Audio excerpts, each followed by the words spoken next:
আসসালামু আলাইকুম। আশা করি সবাই ভালো আছেন। মাঝে মাঝে ভালো আছেন। আজকে সকাল সকাল আসলাম বৃষ্টিতে ভিজে, চারিদিকে মানে অনেক সকালবেলা অনেক বৃষ্টি, যদি ভিজে গেছে ছাতাও নেই, আর ছাতাও বর্তমান নাই। তো যাই হোক দেখা যাক সারাদিন কেমন কি হয়।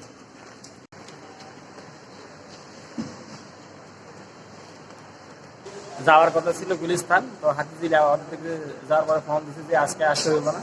তো ওখান থেকে পুরো হাতিঝিলা চক্কর মেরে বাসে চলে আসলাম। এখন বর্তমান দুদিন না দেখি একটু পরে হয়তো স্যার ম্যাডাম বেরোবো, যে কোনো বেরোবো না বেরোলে দুপুরে কথা বলবো।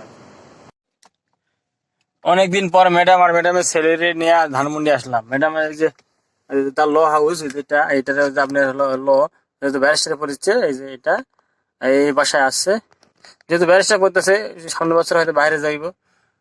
তো দেখা যাক, এরপর হয়তো বাসায় যাবো। কাজ কাম নাই, বসতে কি করবো, রান্না করা শিখতেছে, কয় পটল রান্না দাও, মানে এটা বেকিং পটল, তো এটা আনতে হবে বাজারে। আজকে সাড়ে গাড়িটা নিয়ে যায় নাইকো, যেহেতু সারা রিক্সা চলে গেছে, তো আজকে আর আমার ডিউটি নাই। তো এখন আমি বাসা চলে যাবো একটু পরে, টেলিফোন দিয়ে ম্যাডাম। আর যে যেখান থেকে আমার ভিডিও দেখেছেন অবশ্যই ভিডিওতে লাইক, কমেন্ট, শেয়ার, সাবস্ক্রাইব অবশ্যই করবেন। সবাইকে ধন্যবাদ ভিডিওটি দেখার জন্য। আসসালামু আলাইকুম, আল্লাহ হাফিজ।